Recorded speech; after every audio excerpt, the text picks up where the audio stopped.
Good morning, everyone. Recently, I was in Colorado, thank you, for a week to do some research. And I had an extra day at the end of my trip, so I decided to do some exploring. I decided to drive up to Horsetooth Reservoir for a hike.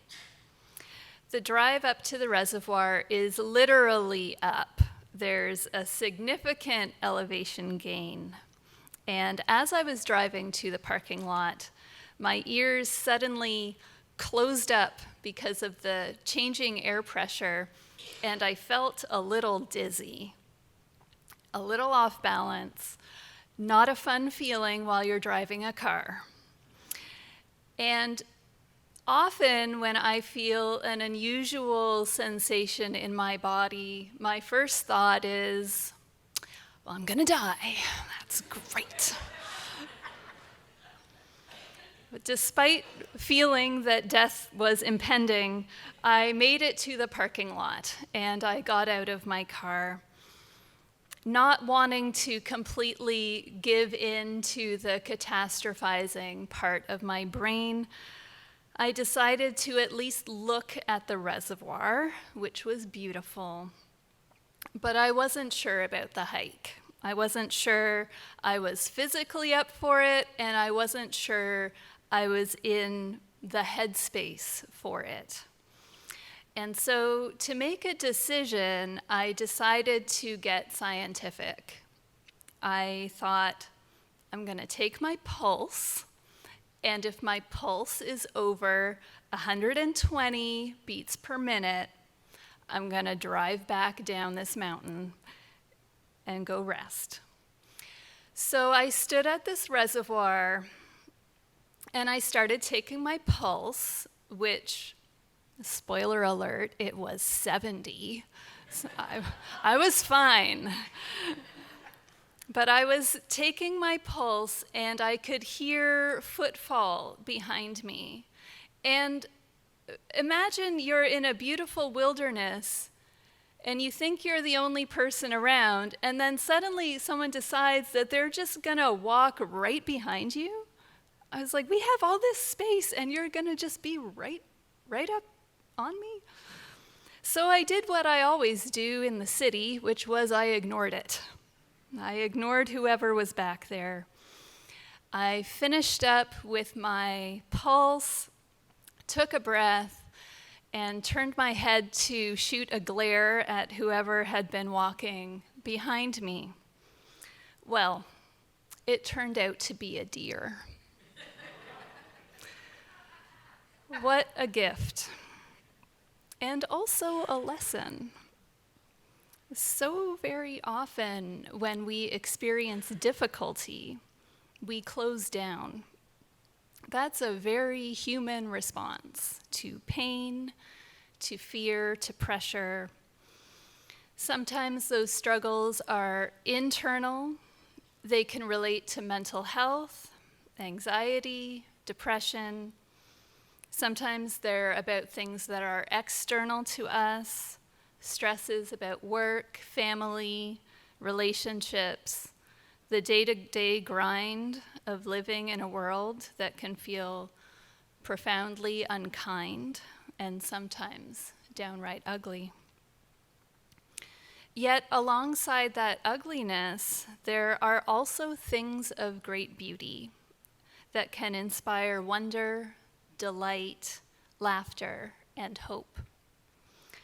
Sometimes those things of beauty are right there beside us, but do we notice? I was so wrapped up in my own head, I almost didn't see that deer. This experience reminds me to think more about our seventh principle, which asks us to cultivate respect for the interdependent web of all existence of which we are a part. In so many ways, this is a beautiful principle. How often do we take the time to notice the web And can that noticing be a spiritual practice? That weekend that I was in Colorado, I thought a lot about a dear friend of mine who's had ongoing struggles with mental health for years. Lately, it's been worse, and she's been so closed up inside herself. To my frustration in these times of difficulty, she pulls away. That's not uncommon, but it's still hard. I desperately want her to see that she is so loved. I am part of her web. Webs catch us when we're falling, if we allow them to. When you are falling, do you notice your dear ones? I'm curious about how we might situate ourselves in relation to the seventh principle. In one interpretation, it's simply a statement of fact. There's cause and effect. There are ecosystems that we're a part of. It's science. We can also hear the seventh principle in ways that provide us an opportunity to think about our actions. As Dana Capasso writes, these actions have reactions, and those reverberate as waves moving back and forth across the globe. Those actions can be positive, they can be negative, they can be a complex mix of things.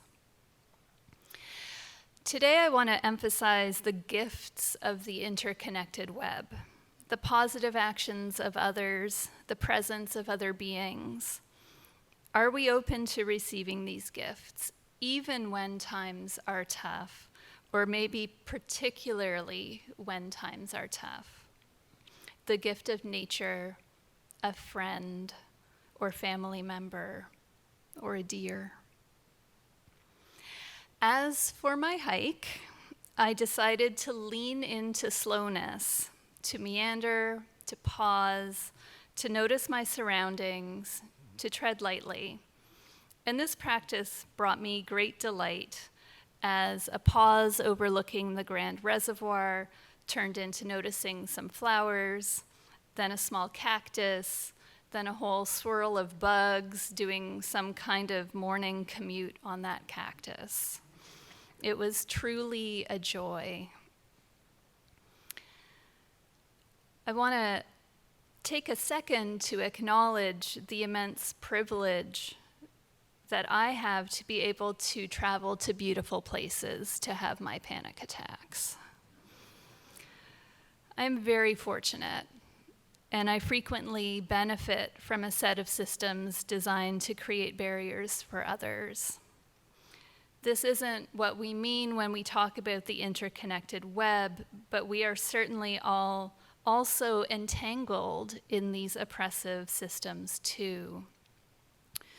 White supremacist, capitalist practices that surveil, discipline, and punish people of color. Capitalist logics that put profit ahead of people, and heteropatriarchal policies that stigmatize LGBTQ+ people and deny women and femmes full bodily autonomy. These systems are such a drag, to put it mildly. They drag us down in our entanglement with them, and we can become stuck. Noticing that other web, however we want to imagine it, a life-affirming, divine, molecular, supportive web, is one practice we can engage in when we feel that drag. To close out this portion of the service, I invite you to take part in an exercise of noticing with me. It's called the 5-4-3-2-1 technique. I did not make it up. You can Google it if you forget how to do it and want to remind yourself later. And it's free. It takes less than 5 minutes. If something I invite you to do is not available to you for whatever reason, I invite you to take a moment to just notice your breath. So take a moment and acknowledge 5 things you can see.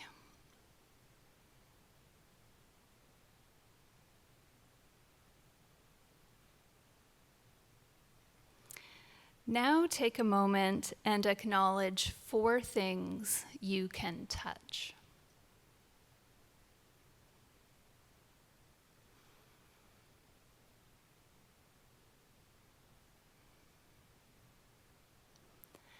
Take a moment and notice 3 things you can hear.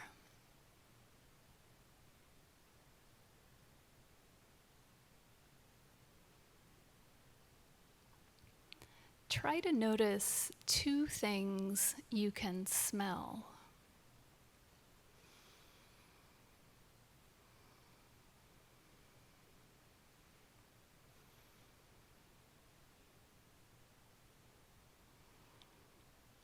And finally, 1 thing you can taste.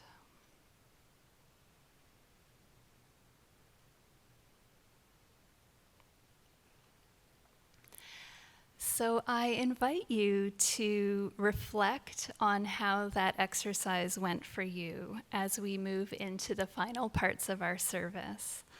And once our service is concluded, I challenge you to cultivate a small moment of interconnection by sharing a thought about it with someone sitting nearby. And now, please rise in body or spirit and join me in singing hymn number 175, We Celebrate the Web of Life.